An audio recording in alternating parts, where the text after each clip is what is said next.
नमस्कार, स्वागत है आपका हमारे YouTube channel study circle with PP में। हम पढ़ रहे हैं मध्य प्रदेश शिक्षक पात्रता परीक्षा वर्ग 3 के लिए हिंदी शिक्षण शास्त्र। साथियों, हिंदी शिक्षण शास्त्र में आज हम पढ़े हिंदी पेडागोजी का जो हमारा टॉपिक है, भाषा शिक्षण में सुनने और बोलने की भूमिका व भाषा के कार्य, इन पर हम आज चर्चा करेंगे और आपको स्पीड से आज का ये टॉपिक हम कंप्लीट करेंगे। ज़्यादा समय ना लेते हुए सीधे हम अपने टॉपिक को बढ़ जाते हैं। इसके पहले के जो पेडागोजी के आपके टॉपिक हैं वह आपको हमारे चैनल पर मिल जाएंगे। इसके अलावा प्रतिदिन एक वीडियो आपको जो हिंदी पेडागोजी का हमारे चैनल पर आपको पुराने जो है पेपर्स का मिल रहा है। बाकी बहुत जल्द आपको पर्यावरण संबंधी भी कंटेंट हमारे चैनल पर उपलब्ध होगा, तो चैनल को आप सब्सक्राइब कर लें। वीडियो पसंद आए तो इसको लाइक कर लें। साथियों, तो शुरू करते हैं आज का टॉपिक। इससे पहले आप सभी से रिक्वेस्ट है, वीडियो पसंद आए तो इसको लाइक कर लें, साथ ही हमारे चैनल को सब्सक्राइब कर लें। इसके अलावा हमें किसी भी सोशल मीडिया प्लेटफॉर्म पर फॉलो करने के लिए पटेल ब्रजेश 24 सर्च करके आप फॉलो कर सकते हैं। आज का हमारा टॉपिक है भाषा शिक्षण में सुनने बोलने की भूमिका व भाषा के कार्य। भाषा का प्रयोग बच्चे कैसे करते हैं, इसको भी हम जानेंगे। साथियों, सबसे पहले आपको बता दें कि भाषा शिक्षण में जो है आपके 4 भाषा कौशल होते हैं: सुनना, बोलना, पढ़ना और लिखना, जिसको हम शॉर्ट में बोलते हैं L, S, R और W। L for listening, S for speaking, R for reading, W for writing. तो जो सुनना कौशल है, यह सुनकर के इसमें अर्थ ग्रहण किया जाता है, इसलिए इसको ग्रहणात्मक कौशल बोला जाता है। दूसरा है बोलना, तो बोल करके अपने विचार को प्रकट किया जाता है, अपनी अभिव्यक्ति को व्यक्त किया जाता है, इसलिए इसको बोलते हैं अभिव्यक्तात्मक कौशल। तीसरा है पढ़ना, पढ़ने के माध्यम से भी हम ज्ञान को ग्रहण करते हैं, तो इसके लिए इसमें पढ़ करके अर्थ ग्रहण किया जाता है, इसलिए इसका नाम भी होता है, दूसरा नाम है ग्रहणात्मक कौशल। लिख करके हम अपनी अभिव्यक्ति करते हैं, इसलिए इसमें लिख करके विचार प्रकट करते हैं, इसलिए इसको बोलते हैं अभिव्यक्तात्मक कौशल। तो ऐसे में आप जान सकते हैं कि जो है आपका जो हमारे भाषा कौशल हैं, भाषा कौशल में सुनना और लिखना, ये जो कौशल हैं यह आपके सुनना और पढ़ना। एक बात ध्यान रखना साथियों, कौन से कौशल? सुनना और पढ़ना, जो दोनों कौशल हैं ये आपके ग्रहणात्मक कौशल हैं, और बोलना और लिखना ये आपके अभिव्यक्तात्मक कौशल हैं। तो एक कौशल हैं, इनका हमारे जीवन में हमारी भाषा के सीखने में क्या भूमिका है, जिसमें से आज हम देखेंगे कि महत्वपूर्ण है बोलने की भूमिका, और उससे ज़्यादा महत्वपूर्ण है आपकी सुनने की भूमिका। सबसे पहला ही भाषा कौशल माना जाता है लिसनिंग, इसी को हम पहला भाषा कौशल बोलते हैं। और यदि चारों कौशल में सबसे महत्वपूर्ण है तो वह आपका लिसनिंग ही है। हम जैसा सुनेंगे वैसा समझेंगे, फिर वैसे ही बोलेंगे, वैसे ही लिखेंगे, इसलिए महत्वपूर्ण कौशल है आपका सुनना। साथियों, आपको पता है देवी जी का समय चल रहा है, नवरात्र का समय है, तो जगह जगह देवी जी की प्रतिमा विराजमान है, तो वहाँ पर जो है डीजे माइक वगैरह बजते रहते हैं, जिसकी थोड़ी सी बैकग्राउंड में आवाज़ आ सकती है, तो आप उस आवाज़ को आनंद लें, उसको डिस्टर्ब ना समझें और इस वीडियो का भी आनंद लें। बढ़ते हैं आगे और बताते हैं भाषा कौशल के बारे में।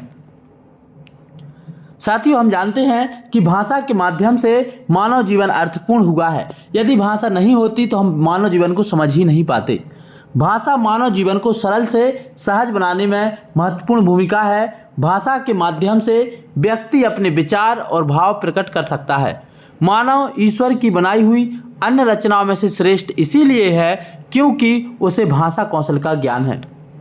तो भाषा कौशल का जो मुख्य ज़रूरत है वो इसीलिए है कि एक तो हम अच्छे मनुष्य बनते हैं, इसके अलावा हम अपने विचारों और भावों को प्रकट करते हैं, चाहे वो कोई सी भी भाषा हो। यह आपका हिंदी, संस्कृत, अंग्रेजी हर जगह जो काम में आने वाली है। इंसान जो है, मानव जो है, ईश्वर के द्वारा बनाई हुई जो भी बाकी रचनाएं आपको दिखती हैं उन सब में श्रेष्ठ इसीलिए माना गया है क्योंकि उसको भाषा कौशल का ज्ञान है। आगे बताया गया है कि भाषा कौशल में जो है आपका भाषा को श्रवण व वाचक द्वारा ग्रहण किया जाता है। श्रवण मतलब सुन करके, वाचक मतलब जो है, साथियों इसको यहाँ पर थोड़ा सुधार लेंगे, आपको यहाँ पे थोड़ा सा करेक्शन कर लेना है। भाषा को श्रवण मतलब सुन करके और जो है पढ़ करके जो है आपका ग्रहण किया जाता है। भाषा के चार प्रकार के कौशल होते हैं: श्रवण कौशल, वाचक कौशल, लेखन कौशल और पठन कौशल। भाषा के माध्यम से मानव जीवन अर्थपूर्ण हुआ है। भाषा मानव जीवन को सरल और सहज बनाने में सबसे महत्वपूर्ण भूमिका निभाती है। आप ये भी याद कर लेंगे। भाषा के माध्यम से व्यक्ति अपने विचार और जो है भाव को भी प्रकट करता है। मानव ईश्वर की बनाई हुई अन्य रचनाओं में श्रेष्ठ है, इसलिए क्योंकि उसे भाषा कौशल का ज्ञान है। भाषा बौद्धिक क्षमता को भी व्यक्त करती है। इसके अलावा भाषा एक ऐसी कला है जिसे अन्य कलाओं की भांति सीखा जा सकता है। आपसे पूछा जाए कि भाषा क्या है, तो भाषा एक कला है जिसे अन्य कलाओं की जैसे सीखा जा सकता है और उसमें निपुणता हासिल की जा सकती है। तो ये तो था आपका भाषा संबंधी बैकग्राउंड। अब जो आज का हमारा महत्वपूर्ण बिंदु है वह है भाषा कौशल में सुनने की भूमिका। तो भाषा कौशल में सुनने की क्या भूमिका है, हम जानते हैं। श्रवण कौशल का अर्थ है कानों द्वारा सुनना। ऐसी प्रक्रिया में इस प्रक्रिया में दूसरे व्यक्ति द्वारा कही गई बात को सुनते हैं, उसका भाव ग्रहण करते हैं। यह शिक्षा के आदान प्रदान का महत्वपूर्ण भाग है। इसमें व्यक्ति कविता कहानी, इसमें जो व्यक्ति होता है वह कविता कहानी भाषण वाद विवाद वार्तालाप आदि का ज्ञान सुनकर के प्राप्त करता है, उसका अर्थ ग्रहण करता है। तो ये है आपका श्रवण कौशल। जहाँ पर हम सुनकर के ज्ञान प्राप्त करते हैं वही है आपका श्रवण कौशल। हम जो कुछ भी सुन रहे हैं, कोई गाना सुन रहे हैं, कोई स्पीच सुन रहे हैं, कोई वाद विवाद की प्रतियोगिता सुन रहे हैं, कोई कहानी सुन रहे हैं, कोई कविता सुन रहे हैं, कुछ भी सुन रहे हों, जो है उससे हम जो कुछ सीख रहे हैं उन सब में जो है यही हमारा श्रवण कौशल है। श्रवण कौशल के लिए सबसे ज़्यादा महत्वपूर्ण है हमारे कान जो है बिल्कुल स्वस्थ होने चाहिए।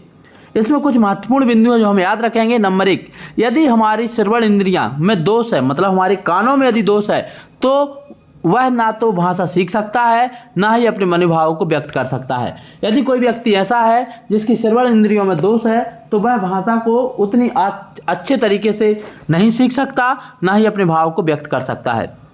अतः उसका भाषा ज्ञान लगभग शून्य के बराबर हो सकता है। इसलिए हमारी श्रवण इंद्रियां, और श्रवण इंद्रियों में महत्वपूर्ण हमारे जो है वह कान है, और श्रवण इंद्रिय में आती है कान। श्रवण इंद्रिय में जो आते हैं वह कान आते हैं। कानों के माध्यम से हम जो है श्रवण कौशल जो हमारा डेवलप होता है, और उसको उस कानों से हम सुन करके जो सीखते हैं वही श्रवण कौशल है। बालक सुनकर के अनुकरण द्वारा भाषा ज्ञान अर्जित करता है। श्रवण कौशल भाषा के विकास का आधार है, इसमें महत्वपूर्ण भूमिका भी निभाता है। इसके परिणाम स्वरूप उसके भाषा संबंधी कौशल विकसित होते हैं। जो बच्चा है जैसा वह सुनेगा उसका अनुकरण करेगा, अनुकरण करने के बाद उससे वह ज्ञान अर्जित जो करेगा और वैसे ही वह जो है सीखेगा। इसीलिए श्रवण कौशल को भाषा विकास का महत्वपूर्ण आधार माना जाता है। इसमें जो है श्रवण कौशल जो है हमारी भाषा विकास में महत्वपूर्ण भूमिका निभाता है। इसके परिणाम स्वरूप उससे के भाषा संबंधी कौशल विकसित होते हैं। सबसे पहले नंबर पर ही हमारा श्रवण कौशल विकसित होता है, इसके बाद अन्य भाषा कौशल विकसित होते हैं। दूसरा और महत्वपूर्ण बिंदु है कि श्रवण कौशल में व्यक्ति रोज नए शब्दों को सुनता है, अपने भाषाई ज्ञान में विकास करता है। इस कौशल से व्यक्ति अपने शब्दकोश में वृद्धि करता है, जिसके माध्यम से भाषा कौशलों का विकास होता है। जब हम प्रतिदिन कुछ ना कुछ सुनते हैं, कुछ ना कुछ पढ़ते हैं, तो हमारे अंदर एक भाषा कौशल का विकास होता है। श्रवण कौशल इसमें महत्वपूर्ण भूमिका निभाता है, क्योंकि हम दिन रात जो कुछ सुन रहे हैं, जो कुछ सीख रहे हैं, उन सब की हमारे से महत्वपूर्ण भूमिका है। अगला पॉइंट है हमारा, सुनकर के व्यक्ति अधिक से अधिक ज्ञान अर्जित कर सकता है और उस ज्ञान को अपने विवेक के अनुसार प्रयोग कर सकता है। तो जो व्यक्ति है सुनकर के हम अपने ज्ञान को अर्जित करते हैं और इसका प्रयोग करते हैं। आगे, सुनने की प्रक्रिया के माध्यम से व्यक्ति दूसरे के भाव, विचार और अभिव्यक्तियों को ग्रहण कर सकता है। ध्वनि व्यक्ति के मस्तिष्क में एक छाप छोड़ती है, जिससे उसे विशेष शब्द से संबंधित ध्वनि व्यक्ति को स्मरण रह जाती है। मतलब जो कुछ हम सुन रहे हैं उससे जो कुछ सीख रहे हैं सब कुछ श्रवण कौशल के अंतर्गत आता है, और इसीलिए हमारा श्रवण कौशल डेवलप होना बहुत जरूरी है। तो ये था हमारा पूरा श्रवण कौशल। श्रवण कौशल के बारे में हमने निश्चित ही एक अपनी समझ बना ली होगी कि हमारा जो है भाषा कौशल, जो चारों के चार भाषा कौशल है LSRW, उसमें श्रवण कौशल प्रथम और महत्वपूर्ण कौशल है। इसमें आगे जब हम भाषा कौशल की बात करेंगे तो वहाँ पर हम भाषा कौशल को एक एक विस्तार से जानेंगे। अदा किसे बोलते हैं, प्रदा किसे बोलते हैं और इससे संबंधित और कौन से फैक्ट पूछे जाते हैं।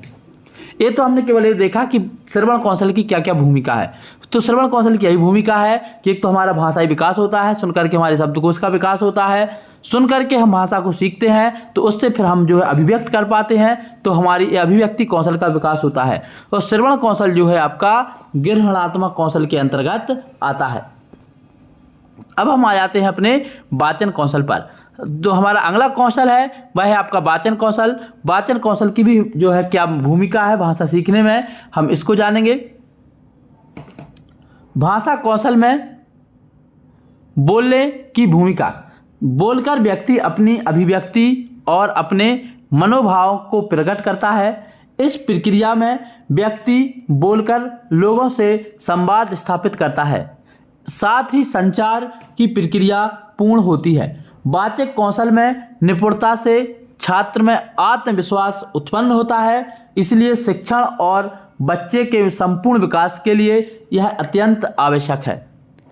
अब बात करते हैं हम बोलने की। जब तक बच्चा बोलेगा नहीं, जब तक हम उसको कुछ भी नहीं सिखा सकते। हमको पता ही नहीं चलेगा कि इसको क्या आता है क्या नहीं आता है। और जो व्यक्ति जितना अच्छा बोल लेगा, एक तरीके से कहा जाए तो आज के समय में जो आपका वाचन कौशल है यह आदमी के परिचय का घोतक बन चुका है। आदमी की पर्सनालिटी के बारे में यदि हमको जानना है तो हम उससे बात करके अंदाजा लगा लेते हैं कि यह व्यक्ति किस स्तर का है। तो एक तरीके से कहते हैं कि वाचन कौशल की हमारे दैनिक जीवन में बहुत महत्वपूर्ण भूमिका है और इसलिए बच्चे को जो है वाचन कौशल सिखाने के लिए शिक्षक को बच्चे पर सबसे अधिक काम करना चाहिए। उसके लिए हमें उसको ज़्यादा से ज़्यादा बोलने के अवसर देने चाहिए ताकि बच्चा निश्चिंत रूप से बोल सके, उसके अंदर की झिझक खत्म हो सके। इसमें जो महत्वपूर्ण भूमिका है या जो महत्वपूर्ण बिंदु है उन पर हम चर्चा कर लेते हैं। सबसे महत्वपूर्ण बिंदु है आपका वाचक कौशल से यह पता लगाया जा सकता है कि शिक्षण प्रक्रिया में कोई त्रुटि तो नहीं हुई। वाचक कौशल से मूल्यांकन प्रक्रिया में सहायता मिलती है। इसके माध्यम से अध्यापक छात्र की भाषा संबंधी त्रुटियों का पता लगा सकता है और शिक्षण के दौरान उन त्रुटियों को दूर कर सकता है। जब हम पढ़ाते समय बच्चे से कुछ पूछते हैं तो वह जब उसको गलत बोलता है तो हम उसको जो है नोटिस करते हैं, नोटिस करके उसको ठीक कर सकते हैं। तो एक तो ये महत्वपूर्ण बिंदु हो गया हमारा। इसके अलावा वाचन छात्र की जो झिझक है उसको खत्म करता है। तो वाचन छात्र झिझक को खत्म कर आगे कदम बढ़ाता है। जब तक छात्र अपने विचार अभिव्यक्त करना नहीं सीखता, साथ ही सीखता कि स्पेलिंग सुधार लेना, सामने बड़ी की मात्रा आएगी, सीखता है, तब तक उसमें भाषा का विकास नहीं होता। तो एक तो ये है कि वाचन कौशल के माध्यम से बच्चे की हेजिटेशन खत्म होती है, झिझक खत्म होती है और जब उसके अंदर झिझक खत्म हो जाती है तो एक आत्मविश्वास बढ़ता है और उस आत्मविश्वास के दम पर बच्चा आगे बढ़ जाता है। इससे जो है वह अपने विचारों को व्यक्त करना सीख जाता है। और इसके अलावा यदि बच्चा अपने विचारों को अभिव्यक्त करना नहीं सीख पा रहा है तो उसमें भाषा के बाकी कौशल का विकास उतनी स्पीड से नहीं होगा जितनी स्पीड से होना चाहिए। इसके अलावा अगला जो एक और महत्वपूर्ण बिंदु है, बोलने के माध्यम से छात्र भाषा प्रवाह में प्रवीणता और निपुणता हासिल करता है। भाषा में उसकी दक्षता और अधिक मजबूत होती है। ये भी एक महत्वपूर्ण बात है कि बोलने के माध्यम से छात्र भाषा प्रवाह में प्रवीणता और निपुणता हासिल करता है, भाषा में उसकी दक्षता और मजबूत होती है। तो इसको भी हमें याद रखना है। जब बच्चा बोलता सीखता है तो उसमें जो है भाषा प्रवाह मतलब बोलने का एक लहजा, एक तरीके से बोलने का जो रिदम बनता है, प्रवीणता और निपुणता हासिल होती है, उससे उसकी दक्षता में और मजबूत होती है। आगे बढ़ जाते हैं। भाषा विकास में बोलने का काफ़ी महत्व है। वाद विवाद, प्रतियोगिता हो, प्रश्नोत्तरी के माध्यम से कोई शिक्षण प्रक्रिया को सुदृढ़ बनाता है। मतलब जो आपका बोलने का विकास है, बोलना या वाचन कौशल की जो भूमिका है हमारे जीवन के विकास में सबसे महत्वपूर्ण है। भाषा विकास में बोलने से काफ़ी महत्व है। भाषा वाद विवाद, प्रतियोगिता, प्रश्नोत्तरी के माध्यम से शिक्षण प्रक्रिया को सुदृढ़ बनाता है। जो वाचन कौशल है इसमें हम भाषण, वाद विवाद, प्रतियोगिता, प्रश्नोत्तरी आदि प्रक्रिया के माध्यम से इसको और सुदृढ़ बना सकते हैं। यह बालक को मौखिक अभिव्यक्ति के लिए प्रेरित करता है। जो उसके भाषा विकास में महत्वपूर्ण भूमिका निभाता है। और जो वाचन कौशल है बच्चे को बोलने की मौखिक अभिव्यक्ति जो होती है उसके लिए प्रेरित करता है, जिससे जो है उसकी भाषा का महत्वपूर्ण जो विकास है महत्वपूर्ण भूमिका निभाता है उस बच्चे के भाषा के विकास में। भाषा का विकास प्रतिदिन होता है। यदि बोलने का कौशल छात्र में विकसित नहीं होता है तो इस स्थिति में सीखने की प्रक्रिया भी धीमी रह जाती है।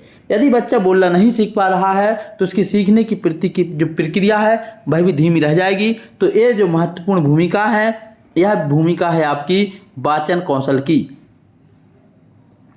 सबसे पहली भूमिका वाचन कौशल की यही है कि व्यक्ति के अंदर आत्मविश्वास बढ़ाता है। बच्चे अपनी जो है अभिव्यक्ति को अभिव्यक्त करना सीखते हैं, बोलने का एक प्रवाह और जो है बोधगम्यता आती है। इसके अलावा जो है भाषा विकास के माध्यम में यह महत्वपूर्ण भूमिका निभाता है। भाषा वाद विवाद, प्रतियोगिता, प्रश्नोत्तरी आदि प्रक्रिया के माध्यम से हम इसको विकसित कर सकते हैं। जब हम 4 कौशल की बात करेंगे तो वहाँ पर हम देखेंगे सबसे पहले कौशल के महत्वपूर्ण बिंदु, उसको विकसित करने के लिए महत्वपूर्ण जो है हमारे तरीके और सावधानियाँ। अभी हम केवल भूमिका की बात कर रहे हैं। अब बात करते हैं भाषा के प्रमुख कार्यों के बारे में। साथियों, भाषा के प्रमुख कार्यों की यदि बात की जाए तो जो भाषा के महत्वपूर्ण कार्य हैं, सबसे पहला कार्य है संप्रेषण करना। संप्रेषण करना मतलब होता है बात करना। भाषा का मुख्य काम संचार करना है। इसके जरिए हम अपने विचारों को व्यक्त करते हैं और दूसरों के विचारों को समझते हैं। तो ये सबसे पहला कार्य है भाषा का संप्रेषण करना। संप्रेषण का मतलब होता है आपका कम्युनिकेशन, एक दूसरे से बात करना, अपनी बात को सामने वाले तक पहुंचाना, सामने वाले ने जो बात बोली है उसको सुनना। तो भाषा का ये महत्वपूर्ण कार्य है संप्रेषण करना, विचारों का आदान प्रदान करना। दूसरा महत्वपूर्ण कार्य है विचारों का आदान प्रदान करना। भाषा के जरिए हम अपने मन के विचारों को दूसरों के साथ साझा करते हैं, शेयर करते हैं और दूसरों के विचारों को समझते हैं। तो दूसरा प्रमुख कार्य हो गया कि भाषा से हम अपने दूसरों के विचारों का आदान प्रदान करते हैं। भाषा के जरिए ही हम अपनी बात दूसरों तक पहुंचाते हैं और दूसरों के द्वारा कही हुई बात को समझ पाते हैं। तीसरा जो प्रमुख कार्य है वह है सामाजिक नियंत्रण का साधन। भाषा नियंत्रण के जरिए हम सामाजिक नियंत्रण करते हैं। हम जिस भाषा में बात करते हैं उससे हमारी सामाजिक परंपरा, रीति रिवाज और आचरण का ज्ञान होता है। तो एक तो सामाजिक नियंत्रण का भी एक साधन है, क्योंकि जब हम भाषा के जरिए किसी से को नियंत्रित करते हैं, हम बोल करके ही किसी को समझा पाते हैं। यदि मान के चलिए कहीं पर कोई उपद्रव हो गया या कहीं पर 4 लोग असंतुष्ट हैं तो वहाँ पर हम जाएंगे, जब आप भाषा के माध्यम से किसी न किसी भाषा में उनसे बात करेंगे और हम अपनी बात उनको समझा पाएंगे तो वहाँ की स्थिति कंट्रोल में आएगी। या फिर हमें अपनी बात को किसी दूसरे व्यक्ति तक पहुंचाना है तो हम बोल करके ही पहुंचा पाएंगे और उन सबको नियंत्रित कर पाएंगे। तो एक तो ये सामाजिक नियंत्रण का साधन भी है। इसके अलावा आगे बात करते हैं, अगला है ज्ञान प्राप्ति का साधन। हम देखते हैं कि जो भी हम पढ़ लिख रहे हैं वो किसी न किसी भाषा में है। आप चाहे हिंदी मीडियम में पढ़ें या अंग्रेजी मीडियम में पढ़ें, उर्दू मीडियम में पढ़ें या फिर आप किसी भी मीडियम में पढ़ें, लेकिन आपको किसी न किसी भाषा का सहारा तो सीखने के लिए लेना ही पड़ेगा। आप हिंदी में नहीं सीखेंगे, अंग्रेजी में सीखेंगे, अंग्रेजी में नहीं सीखेंगे, उर्दू में सीखेंगे, उर्दू में नहीं सीखेंगे, पंजाबी, मराठी, जो भी आपके क्षेत्र की भाषा है उस भाषा में सीखेंगे। लेकिन आपको जब भी आपको कुछ सीखना है तो एक भाषा की जरूरत जरूर पड़ेगी। तो ज्ञान प्राप्ति का प्रमुख साधन है भाषा। भाषा के जरिए ही एक पीढ़ी अपना संचित ज्ञान दूसरी पीढ़ी को सौंपती है। कैसे सौंपती है? जो हमको आता है वह हम दूसरी पीढ़ी को पढ़ाते हैं, पढ़ करके वह उस पीढ़ी को और आगे बढ़ाती है। तो एक तरीके से ज्ञान की प्राप्ति की भी महत्वपूर्ण जो है कड़ी है। विभिन्न संस्कृतियों और सभ्यताओं को समझना। भाषा से हम विभिन्न संस्कृतियों और सभ्यताओं को समझ सकते हैं। हम देख सकते हैं कि जैसे हमने देखा कि जब जो है हम प्राचीन काल की बात करते हैं, अपनी सभ्यताओं के विकास की बात करते हैं, तो वहाँ पे हमको ब्राही और खरोष्टी लिपि का जो है रूप देखने को मिलता है। वैदिक संस्कृत, लौकिक संस्कृत, पाली, प्राकृत, अपभ्रंश, आवहट, इस क्रम में जो भाषा बढ़ के आगे आई, तो यहाँ पर भी हमको कहीं ना कहीं यहाँ की जानकारी किसी न किसी भाषा के माध्यम से ही मिलती है। चाहे वो आपके बौद्ध धर्म के ग्रंथ हों, चाहे जैन धर्म के ग्रंथ हों, या फिर किसी भी हिंदू धर्म के प्रमुख ग्रंथ हों। अगला है विभिन्न संस्कृतियों और सभ्यताओं को समझाना। अब जो विभिन्न संस्कृति हैं और उन सभ्यताओं का एक्सप्लेनेशन भी यदि हमको करना है, समझाना भी है, तो उसके लिए भी हमें एक भाषा की ज़रूरत है। भाषा से ही हम विभिन्न संस्कृतियों और सभ्यताओं को समझ सकते हैं। हमें जिस भी संस्कृति या सभ्यता को समझना है तो वहाँ की भाषा को जानना बहुत ज़रूरी होगा। यदि हम मान के चलिए गुजरात के बारे में जानना चाहते हैं तो हम गुजरात चले जाएं और वहाँ पर यदि हमको गुजराती के अलावा कुछ भी नहीं दिख रहा है तो हम जब तक गुजरात को नहीं समझ सकते जब तक हमको गुजरात की भाषा नहीं आती होगी। हम साउथ इंडिया में चले जाएं, जब तक हमें साउथ इंडिया की कोई तमिल, तेलुगु, मलयालम, कन्नड़ जो भी उधर भाषा बोली जाती है, उड़िया नहीं आती है तो हम जब तक वहाँ की सभ्यता और संस्कृति को नहीं समझ सकते। मानव इतिहास को समझना, मानव इतिहास को समझने में भी जो है भाषा की महत्वपूर्ण भूमिका है और उसके माध्यम से हम जान पाते हैं कि मानव का विकास कैसे हुआ। प्राचीन इतिहास और आधुनिक इतिहास को भी हम समझ सकते हैं। राष्ट्रीय और अंतर्राष्ट्रीय स्तर पर एकता और सद्भाव की भावना। अब हम भाषा के माध्यम से ही राष्ट्रीय और अंतर्राष्ट्रीय मंचों पर अपनी बात को रखते हैं और दूसरों की बात को सुनते हैं और हमारे द्वारा रखी हुई बात को किसी न किसी भाषा के माध्यम से ही समझा जाता है। तो ये थे आपके भाषा के प्रमुख कार्य, इनको भी आप समझ सकते हैं और इनको याद कर सकते हैं। साथियों, आगे हम देखेंगे बच्चे भाषा का प्रयोग कैसे करते हैं। आज की इस वीडियो में इतना ही। अंत तक वीडियो देखने के लिए सभी का बहुत बहुत धन्यवाद। जय हिंद।